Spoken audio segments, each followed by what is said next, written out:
시청자 여러분 안녕하십니까. 지금부터 전옥현의 안보정론을 시작하겠습니다. 맨 첫 번째 뉴스요. 이 김종인 비대위원장의 생각, 입장문 그대로 인용해서 보도해 드리도록 하겠습니다. 이미 앞에서는요 결론적인 말씀을 드렸습니다만은 김종인 비대위원장의 말씀을 그대로 여러분께서 들어보시는 것도 현재의 김종인 위원장의 생각이 어떤지, 그래서 윤석열 캠프 이 선대위에 정말 끝까지 참여하지 않을 것인지, 아니면은 일종의 윤석열 후보 길들이기에 나선 작전의 일환인지 정확하게 이해하실 것 같아서 제가 김종인 비대위원장의 발언 그대로 여러분께 인용해 드리도록 하겠습니다. 오늘 이 광화문 사무실 출근하면서요 기자들한테 질문을 받고 대답한 겁니다. 국민의힘 상황을 어떻게 보느냐, 이렇게 하니까요 윤석열 말하자면 더 이상 정치 문제에 대해서는 얘기하고 싶지 않다, 내 일상으로 회귀하고 있다, 이렇게 얘기했어요. 그러니까 윤석열 선대위에 합류하지 않겠다, 이런 거부 입장을 드러내는 것으로 일단 보입니다.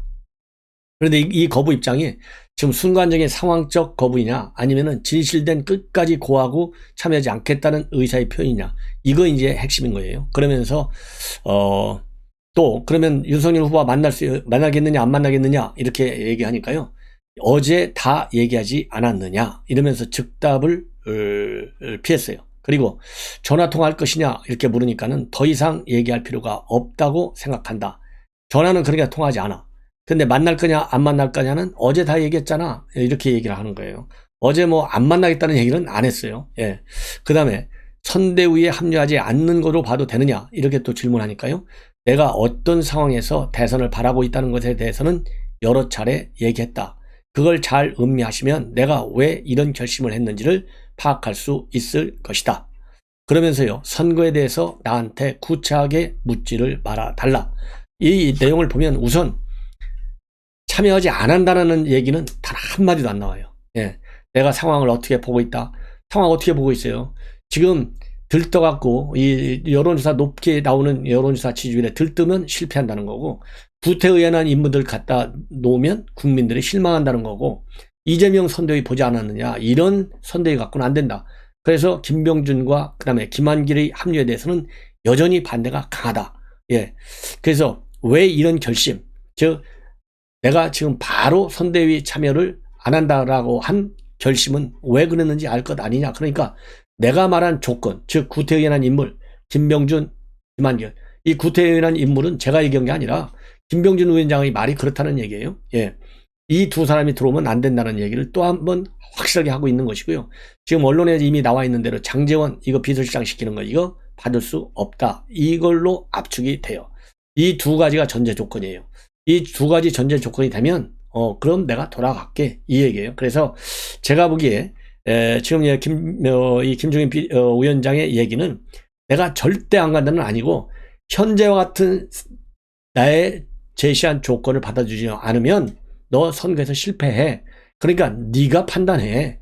그래서 공을 윤석열 후보 쪽으로 넘긴 것에 불과할 뿐이고, 안 참여하지 절대 끝까지 안 한다, 이런 의견은 아니다. 제가 보기에는요. 그래서 이 김종인 비대위원장은 김병준과 김한길의 말하자면 철회, 이거를 끝까지 고수하고 있는, 그럼으로써 이 선대위 운영 과정에서 김병준과 김한길한테 언론 초점이 많이 맞춰질 거 아니에요. 이거 영웅은 히어로는 나 하나야, 알았지? 이거 챙겨줘, 이 얘기를 지금 하고 있는 거예요. 예. 자, 그래서 이 김종인 비대위원장의 입장, 저는 여전히 더 큰 말하자면 공적을 올릴 수 있는 여건, 그러니까 선거 이길 확률은 굉장히 많은데 이겼을 때 오로지 나 때문이야. 그래서 내 자리 하나 확실하게 내놔. 이 내 자리가 뭐겠어요? 대통령 다음으로 높은 자리가 뭡니까? 총리 자리잖아요.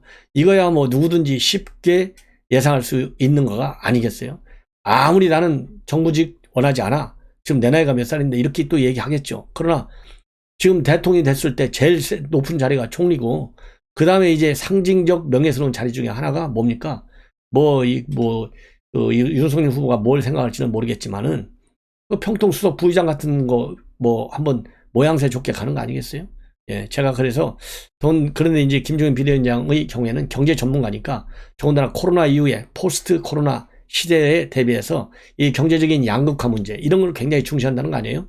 그런 특별위원회 같은 걸 하나 만들어 가지고 거기에 또 위원회 위원장 자리 줄 수도 있겠죠. 예. 자, 그래서 이 김종인 비대위원장의 경우에는 상당한 정치적인 이 앰비션, 포부, 야망, 욕망을 크게 가지고 있다. 예. 그래서 그 꿈을 본인이 버리지 않기 위해서 끝까지 완탑, 실질적인 완탑, 3김이 아니에요. 완김 플러스 2김 이렇게 불러주기를 바라는 거예요. 예. 자, 지금 방금 말이죠. 지금 전두환 전 대통령 측에서 고인이 죽으면 화장해서 뿌려달라고 했다. 유언이 지금 막 보도가 됐습니다. 자, 노태우 전 대통령도 이 화장해서 화장을 했지 않습니까? 그런데 뿌리지는 않았어요. 이 안장을 지금 통일동산 하는데 이제 49제가 지나면 하겠다 그랬기 때문에 통일동산이 파주에서 제대로 할지 한번 지켜보겠습니다. 그런데 전두환 대통령의 경우에는요, 화장해서 뿌려달라. 이게 달라요. 뿌려달라. 자, 뭐 하여튼 뭐 이런 유언 유족 측에서 받아들이지 않을까 하는 생각이 드는데요. 어쨌든 이 전두환 대통령 전부 다 어느 지도자든 완벽한 지도자가 있겠어요. 다 공이 있고 과가 있죠. 그래서 공과를 역사 평가를 받겠지만은 일단 전두환 대통령의 이런 이 서거 별세에 관해서 국민의 한 사람으로서 심심한 조의를 표하고 또 명복을 비름하지 않습니다. 자, 이번에는요, 홍준표 의원, 요즘 뭐 홍문 청답 코너, 또 그 다음에 청문 홍답 코너에서 상당한 인기 있게 또 재치 있게 말을 잘 받아주고 있어요. 또 대답을 또 기가 막히게 잘해요. 그래서 지금 나와 있는 내용 말씀을 드리면, 먼저 이 좌파 정치인 중에서 누가 제일 낫냐, 누구를 인정하냐 물어보니까 유시민이다 이렇게 답을 하고 있어요. 여러분들 잘 아시다시피 홍준표 의원은 그동안 여러 차례에 걸쳐서 유시민 후보하고 유시민 이 작가하고 유튜브 라이브 방송을 여러 차례 했어요. 그러면서 유시민 작가하고는 참 케미가 잘 맞는다 이런 의견을 표출한 바 있습니다. 그렇기 때문에 누가 제일 좌파 중에서 좋으냐 하니까 유시민이다 라고 얘기하는 것은 지극히 당연하다. 그리고요, 그 다음에 그러면 문재인, 윤석열, 이재명 누가 제일 싫으냐 이렇게 물으니까요, 이재명이다 딱 이런 입장을 내놓고, 그 다음에 김종필 전 총재가 대통령이 됐다면 나라가 달라질 것이다. 그러면서 김종필 전 총재가 꿈을 이루지 못한 사실이 굉장히 안타깝다. 이렇게 얘기를 했습니다. 자, 그리고요, 또 중요한 거, 용보고도 무소속 갑시다. 이렇게 지지자들이 청문 홍답콘에서 질문을 했어요. 예, 그러니까 무소속 갑시다. 지금이 타이밍이다. 이렇게 얘기를 하니까 그러면서 이제 당장 욕을 먹어도 당장 먹어도 6070표 없어도 이긴다. 시간은 홍영 편이다. 즉 홍준표 편이다. 지금 성렬이 그 다음에 쓰리김 노답이다. 잠시 욕 먹어도 무소속 갑시다. 이렇게 질문을 했습니다. 그러니까 답 안 됩니다. 이렇게 일축을 하고, 이렇게 믿고 당을 지지하고 있는 게 맞겠죠? 라는 또 다른 네티즌의 질문에서는 아직은 이렇게 또 여운을 남기고 있어요. 그리고 윤석열 후보가 만나자고 요청했다는데 왜 응답을 하지 않으셨는지요? 라고 물으니까는 할 말이 없습니다. 하여튼 대답 잘해요. 예. 그리고 어릴 적에 부모님께 맞아본 적이 있느냐? 이런 질문에 대해서는요, 저는 매를 맞아본 적이 없다. 매를 드는 심정은 이해하지만 말로 타이르는 것이 애들 심성을 황폐하지 않게 한다. 힘들지만 그게 좋을 것 같다. 이런 입장문을 내놨습니다. 예. 자, 이렇게 해서 이제 홍준표 얘기를 마치고, 그 다음에 이제 이성윤 얘기를 좀 할게요. 여러분들 뭐 이성윤 더 이상 얘기 안 해도 아시잖아요. 문재인 대통령의 유일한 경희대 법대 후배, 경희대 법대 사상 최고 승진한 사람이에요. 영전. 이 이성윤이 결국은 조국 수사팀을 향해서 말하자면 표적 수사를 했다는 비판을 받아왔고, 그 다음에 이 표적 수사 핵심이 바로 뭐냐, 정경심 사모펀드 수사를 하는데 왜 정경심이만 아주 철저하게 수사를 하고 이 사모펀드의 배후로 지목된 자동차 부품업체 익성에 대해서는 수사를 제대로 안 했느냐, 이게 지금 한동훈 수사팀에 대한 감찰의 내용이에요. 그런데 이 감찰을 누가 했느냐, 조국 수사팀이잖아요. 사모펀드 평양수사, 이거를 본인이 지금 서울공검장이잖아요. 서울고검 감찰부가 했어요. 그런데 이 감찰부가요, 무혐의 처리를 한 것으로 확인이 됐습니다. 자, 그래서요, 뚜렷한 근거도 없이 이루어진 진정에 따라서 착수한 서울고검의 감찰, 이걸 이제 표적감찰을 했는데 결국 표적감찰이 맞아 떨어진 거예요. 그래서 이 조선일보를 비롯한 이 토하 언론에서 대대적으로 지금 보도하고 있는데, 서울고검 감찰부는 최근에 조국 장관 관련 의혹을 조사한 서울중앙지검 수사팀이 편향 수사를 벌였다라는 취지의 진정을 대검 감찰부로부터 넘겨받았어요. 그래서 서울고검에서 감찰을 쭉 해봤어. 그랬더니 이 진정 근거가 없다. 그래서 무혐의 처분을 했어요. 그 내용은 바로 아까 정경심만 들이조사하고 왜 익성업체, 사모펀드에 배운데 익성업체에 대해서는 조국 수사팀이, 즉 한동훈이가 수사하지 않았느냐, 이러니까 편향 수사했지, 너희들 당해봐, 너희들에게 죄가 있어, 이렇게 해서 감찰을 했는데 감찰 결과 아무 혐의가 없다, 이렇게 판단이 된 거예요. 네. 자, 그리고 당시에 그 수사팀은요, 이러한 진정과 관련해서 거꾸로 이거는 이성윤 중앙지검 지휘부를 조사해야 된다, 즉 이성윤이를 감찰해야 된다, 이런 입장문을 지난 15일 검찰 내부망에 올린 바 있어요. 그러면서 그 당시 수사팀이 뭐라고 반발했느냐면, 공판 수행과 병행해서 익성에 대한 추가 수사를 진행하기 위해 중앙지검 지휘부, 대검, 법무부에 여러 차례에 걸쳐서 인력 지원을 요청했어. 그런데 아무런 합리적 설명도 없이 인력 지원 요청 조치가 실행되지 않았어요. 사람이 없으니까 수사를 할 수 없었다는 겁니다. 의도적으로 편향 수사를 하지 않았다는 얘기죠. 이러한 수사팀의 입장이 반영된 거예요. 예. 자, 그런데 이제 문제는 뭐냐? 지금 서울고검에서 이 익성과 관련된 사모펀드와 관련된 수사의 진정, 혐의가 없다, 이렇게 결론이 났지만은요, 조국 수사팀에 대한 감찰은 여전히 계속 이루어지고 있습니다. 이번에는 뭐 때문에 그러냐? 김경록 씨, 여러분들 잘 아시죠? 정경심 자산관리인 김경록 씨. 이 김경록 씨가 지난 8월 달에 국민신문고를 통해서 이 검찰 수사 과정에서 자백을 회유당했다, 이런 진정을 접수했어요. 이 강압에 의해서. 그래서 이렇게 이 김경록 씨가 진정을 하니까 누가 지금 이번에는 나섰느냐? 이문정 법무부 감찰 담당관이 나섰어요. 그래갖고 이문정이가 최근 중앙지검에 수사기록 제출해달라, 이렇게 요청을 했어요. 그러니까 중앙지검에서는 이건 지나친 말하자면 수사 자료의 요청이다, 협조해줄 수 없다, 이렇게 반발했어요. 그러니까 다시 이제 법무부는 이거를 대검의 감찰부에 진정을 이첩했어요. 그래서 대검 감찰부가 이 조국 수사팀에 대한 수사, 김경록 씨의 진정권은 지금 다시 또 감찰이 이루어지고 있어요. 그러니까 조국 수사팀에 대한 수사가 한쪽에서는 서울고검 감찰부에서 편향 수사, 즉 이 자동차 부품 회사인 익성에 대한 수사를 안 했다는 데 대해서 감찰을 벌였는데 그 부분은 이제 무혐의로 끝났어요. 그런데 이제 지금 대검에서의 감찰은 뭐냐? 왜 김경록 씨 강압을 했느냐? 이 강제적인 자백 회유다, 이건 불법이다, 그러니까 무죄다, 이거를 지금 주장하는 거예요. 자, 그래서 아까 말씀드린 대로 이 기록 요청을 말하자면 했는데 중앙지검에서 여기에 협조를 하지 않았어요. 예. 그래서 이제 반발과 비판이 나오니까 법무부가 지난 15일 날 뭐라고 입장을 내놨냐면, 이러한 조국 수사 기록에 그러니까 김경록 씨 관련 기록 제출 요청한 것은 민원 사건 처리를 위한 일반적인 업무 절차다. 조국 장관 일가에 대한 수사와 재판에 부당하게 영향력을 미치기 위한 것이 아니다, 이렇게 해명을 내놨는데, 이런 해명 국민이 바보입니까? 이거 다 윤석열 잡으려고 하는 것이죠. 절대 안 속아요, 더 이상. 예, 이런 말씀을 드리고 싶고.